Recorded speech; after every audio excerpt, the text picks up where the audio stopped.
Saudi अरब के शहर जद्दा में हंगामी इजलास हुआ OIC का, जिसमें अरब मुआहदे को मंजूर कर लिया गया। उसकी तायीद की गई है बशमूल पाकिस्तान के 57 ममालिक में पाकिस्तान भी शामिल है। सागदार साहब मौजूद थे, उन्होंने बड़े वाज़ेह तौर पर बता दिया कि पाकिस्तान क्या चाहता है। डोनाल्ड ट्रंप का जो एक डिजाइन पेश किया गया था, जो फॉर्मूला था कि किस तरह से फलस्तीनियों को फलस्तीन से बाहर निकाल के वहां पे रिनोवेशन की जाएगी, तामीर नौ की जाएगी, उसको मुस्तरद कर दिया गया OIC की जानिब से।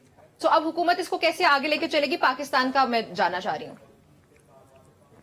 नम्रा, जहां तक ईरान की बात है तो देखिए, ईरान उन फर्स्ट 62 कंट्रीज में से है जिन्होंने NPT साइन किया था 1970 में। जब ये इम्प्लीमेंट होने लगा उसके बाद जो है उन्होंने एक दो दफा कुछ ऐसी चीजें की जिसके ऊपर यूरोपियन कंट्रीज को एतराजात थे। जब यूरोपियन कंट्रीज ने अपने एतराजात उठाए और उन्होंने कहा कि हम सिक्योरिटी काउंसिल में इन एतराजात को लेके जा रहे हैं, तो ईरान ने थ्रेटन किया कि हम जो है फिर NPT से विड्रॉ कर लेंगे, अपनी सिग्नेटरी नहीं रहेंगे इसके।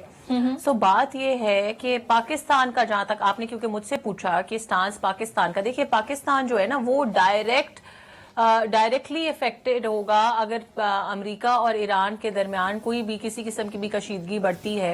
आपको पता है कि ऑलरेडी जो पाकिस्तान ईरान पाइपलाइन है वो भी बड़े अरसे से स्टॉल हुई हुई है इन्हीं तमाम चीजों की वजह से।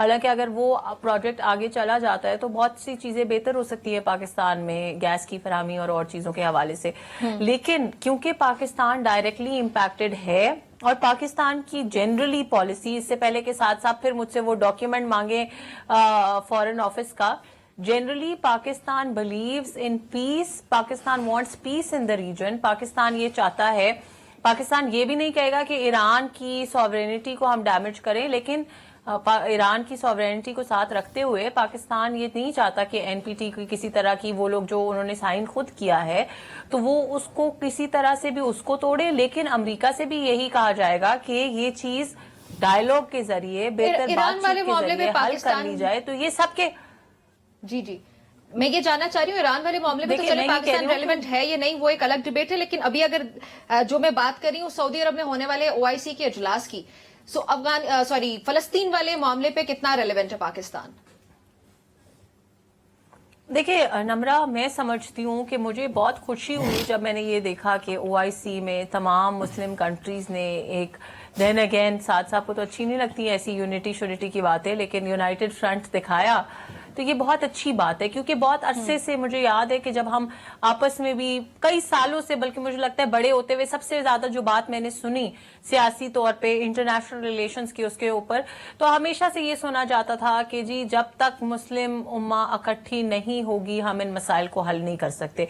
और अनफॉर्चुनेट बात है, अगर स्पेसिफिकली इस वक्त अमेरिका की बात की जाए तो मशावत बहुत ज्यादा है इनके लीडर में, और इस वक्त जो अमेरिका के लीडर हैं उनमें, स्पेशली इसलिए कि उन्होंने अपनी तमाम इलेक्शन कैंपेन जो है वो रन की एंटी वॉर स्लोगन्स के साथ, एंटी वॉर कैंपेन के साथ, और अपना ये इमेज पोर्ट्रे किया कि जी मैं तो एंटी वॉर हूं और मैं तो सबको जो है आके सारी दुनिया में पीस चाहता हूं, सबके साथ अमन चाहता हूं। नहीं देखिए, मैं उसी पे आने लगी हूँ।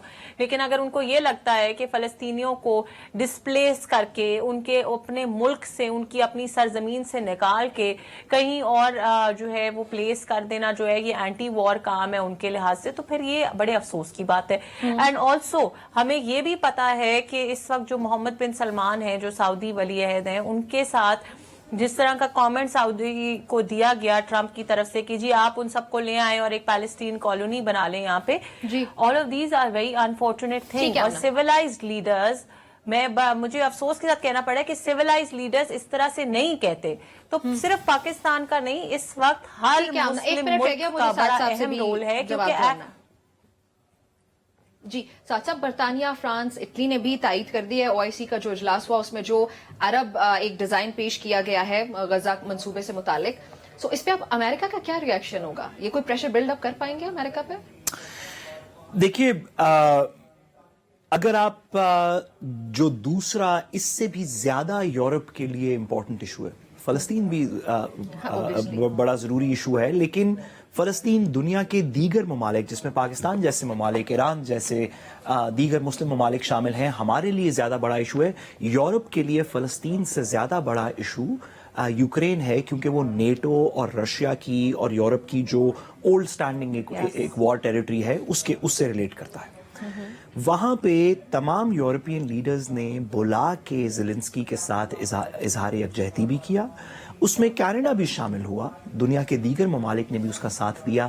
اس سب کا ڈونلڈ ٹرمپ نے کوئی پریشر نہیں لیا اور انہوں نے اپنی علیحدہ پالیسی کی, بلکہ جس طرح کی وہ آپ نے دیکھا تھا پریس کانفرنس وائٹ ہاؤس میں ہوئی, وہ ہم سب نے دیکھا. ایسی کبھی امریکن تاریخ میں کسی امریکن پریزیڈنٹ نے کسی فورن لیڈر کے ساتھ نہیں کی. وہ پرپس پہ کیا گیا جو بھی کیا, آپ ان کی ٹیناسٹی دیکھیں اور آپ ان کی اس کے اندر ڈیزائر دیکھیں کہ جو ان کی پالیسی ہے, اگر تمام یورپ جن کا ڈائریکٹ سٹیک تھا اس کانفلکٹ کے اندر, ان کی اس یورپ کے اپوزیشن کے باوجود امریکہ نے اپنی پالیسی اپنائی. اس وجہ سے مجھے لگتا ہے کہ ریگارڈلیس آف کہ یورپ کہاں سٹینڈ کرے مڈل ایسٹ پہ, امریکہ اپنی پالیسی خود رکھے گا. لیکن شاید کیونکہ یورپ کے ساتھ امریکہ کا ایک اور الائنس ہے, شاید اپنے مڈل ایسٹرن الائنس کی وجہ سے, اپنے قطر, سعودی عرب, یو اے ای, اس طرح کے دوستوں کی وجہ سے اگر امریکن پالیسی میں کوئی شفٹ آئے تو آئے. میرا نہیں خیال یورپ کا اس کے اندر کوئی زیادہ انفلوئنس ہوگا.